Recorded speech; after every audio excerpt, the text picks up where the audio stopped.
This is Nate Harrison, recording in winter of 2004. I'd like to talk about drums, or rather, about a particular drum beat. I'm sure you've heard it dozens of times before. It's a ubiquitous piece of the pop culture soundscape. It's been used as the rhythmic backdrop in everything from late 80s gangster rap to corporate America's recycling hip-hop forms to sell things like Jeeps and blue jeans to suburban America. In fact, just last week, I saw a TV commercial for a pharmaceutical company where this drum beat was used to promote some sort of purple pill. It's been used so much, I might argue it's now entered into the collective audio unconscious, and did so about 3 or 4 years ago. It's been somewhat glossed over now, but it has quite a history to it. This particular drum beat, or rather this break beat as it is more accurately called, or even more simply just break, well, this particular break is called the Amen break. Here's what it sounds like.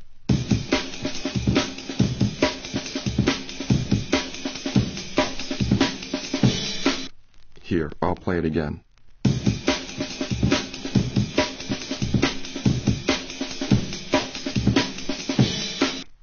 Now this break, despite its popularity and use over the last decade or so in contemporary culture, dates back almost 40 years. The Amen break is a small piece of, and gets its name from, a song released in 1969 titled Amen Brother. Amen Brother was recorded by a funk and soul band who called themselves the Winstons. Amen Brother is the B-side of a single released by the Winstons titled Color Him Father. Color Him Father went on to win a Grammy Award for the band, becoming one of the top 100 hits of 1969. It's probably the track for which the band is best known. However, it's the B-side, Amen Brother, that has that classic drum breakdown right in the middle of the song, which makes it perfect for sampling. Here it is again, with more of the rest of the track included to give it context.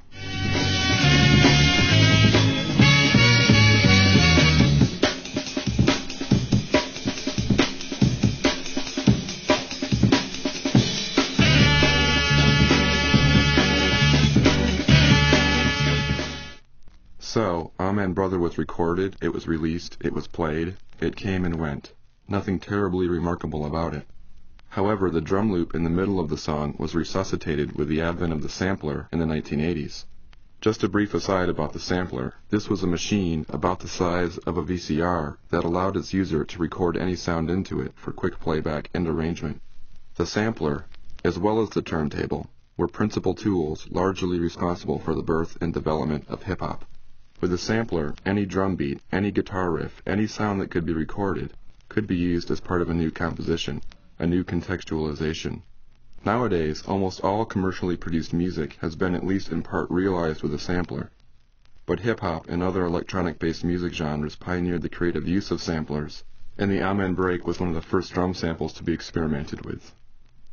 Here's an early example, the track Words of Wisdom by New York duo Third Bass, released in 1989. Yeah, smack him on the back, sit him down, say, give me some rhythm. Whip, baby, loosen up my collar. I lay out like a funeral parlor. Ready, willing, filling, killing for a billion. Top, I never stop with searching, Sam drilling it. Soul in a hole, MC's working, kicking it, vicking, the suckers will be jerking. And here's another example, NWA's track Straight Outta Compton, also from 1989. Straight out of Compton, crazy motherfucker named Ice Cube. From the gang called niggas with attitude. When I'm called off, I got a sword off. Squeeze the trigger and bodies are hauled off. You too, boy, if you fuck with me. The police are gonna have to come and get me. Finally, here is Mantronix with King of the Beats from 1990.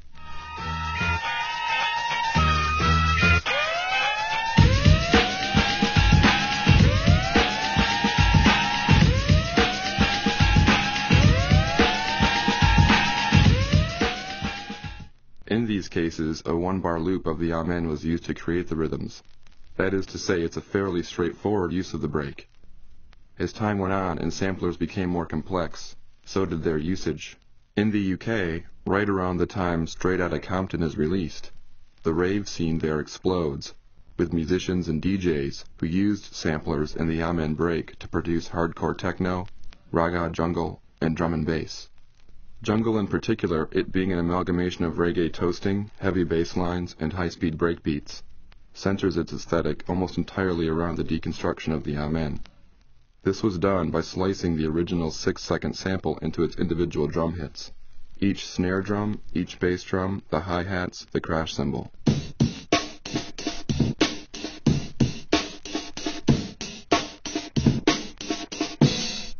The slices could then be rearranged and manipulated in any number of ways to create new patterns.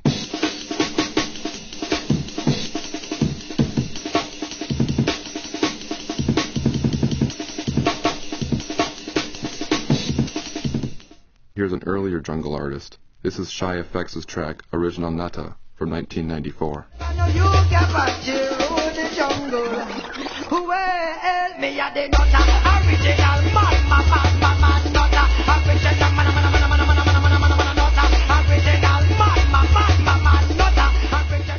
And here's another by L. Double and Younghead, titled New Style, from 1996.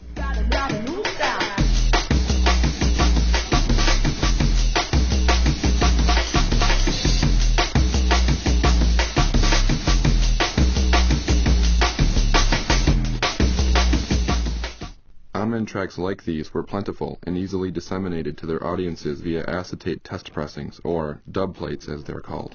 These one-off recordings, unlike mass-produced vinyl records that typically had to be pressed in quantities of 1,000 or more, were, and still are, cheap to make and could be cut quickly. A musician could make an Amen track in the morning, get a dub plate cut that afternoon, and have a DJ play it to a crowd that night. Dub plates don't last very long, however, and can only be played about 50 times before they wear out. The recording you are listening to now is an example of a dub plate. In any event, with Jungle's popularity, what you got in reaction was this sort of chin-stroking art crowd who took the Amen as their own in the name of a sort of, as some might say, a highbrow posturing. They proceeded to push the levels of absurdity with its use, really tweaking the arrangements beyond a point of danceability and syncopation, and into a realm of pure fetishization and self-indulgence. Here's the UK's Tom Jenkinson, aka Square Pusher, with the track Vic Acid from 1997.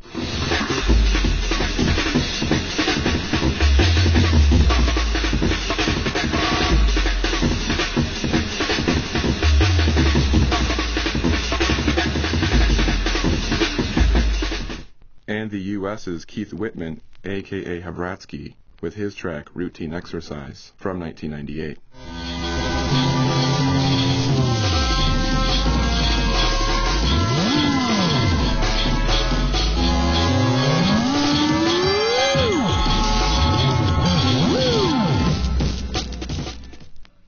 And now, just to fast forward a bit, if you tune in to the internet radio station www.ragadjungle.com, you'll be massaged by endless permutations of the Amen break, 24 hours a day, 7 days a week. Despite jungle and drum and bass being over 10 years old now, they still have their hardcore fans, even if they base their devotion partly on the nostalgia of the early UK scene. I find this quite interesting. Hundreds of tracks, dozens of DJs, a number of clubs and events, in effect an entire subculture, based on this one drum loop. Based on 6 seconds from 1969. What is it about the Amen break? What's the fascination? Is it the punch of the snare drum? Or maybe the overall groove of the loop? Obviously it seems to have infected a great many musicians. Here's one more example, and a kind of odd one at that. Perry Farrell, as some know as the frontman for Jane's Addiction and Porno for Pyros, making some kind of hybrid rock jungle cover of Led Zeppelin's Whole Lotta Love.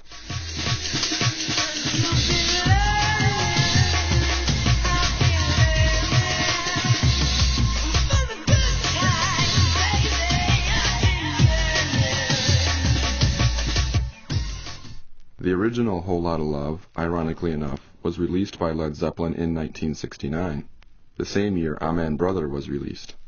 Indeed, the Amen break appears quite adaptable to a range of music genres and tastes.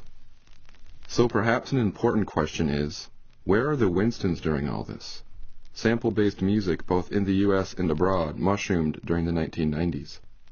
Were they around to witness the transformation of their breakbeat from a baby boomer soul groove into a staple for underground electronic music?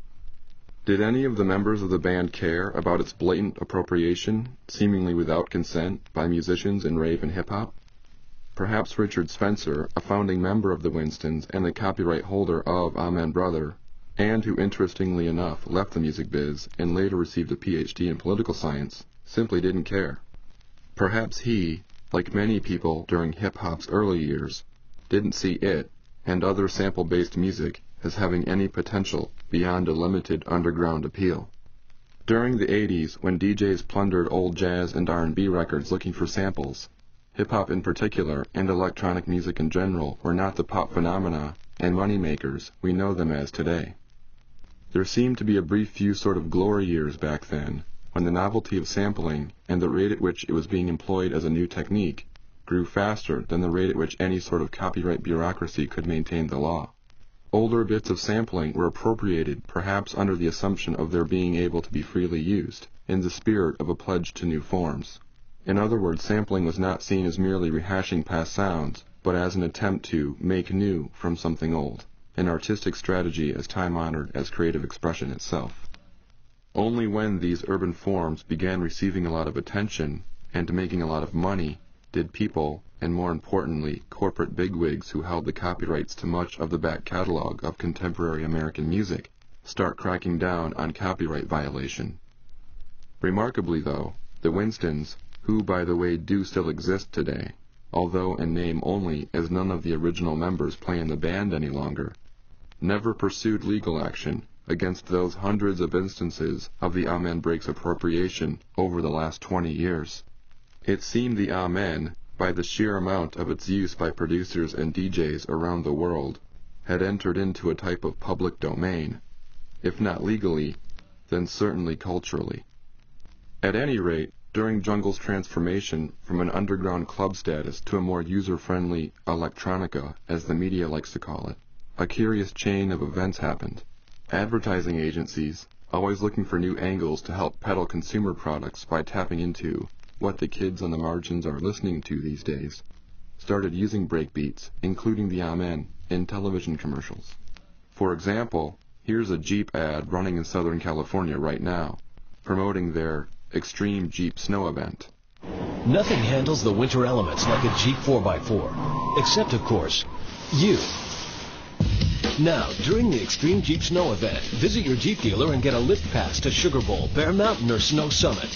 You'll also get a chance to win a legendary Grand Cherokee. And now, California buyers get 0+ on Grand Cherokee. Now, noticing a rise in popularity in breakbeat music, and recognizing a growing market of commercial producers wishing to use the Amen break, third-party companies started selling it through what seemed to be completely legal channels.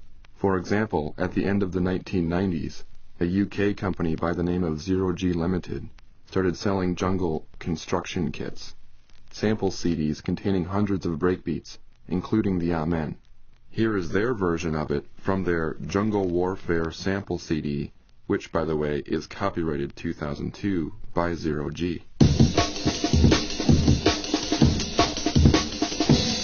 And here is the original Amen break again, taken from the actual Winston's vinyl release I bought off eBay, copyrighted 1969. I sped the break up slightly to match a jungle tempo.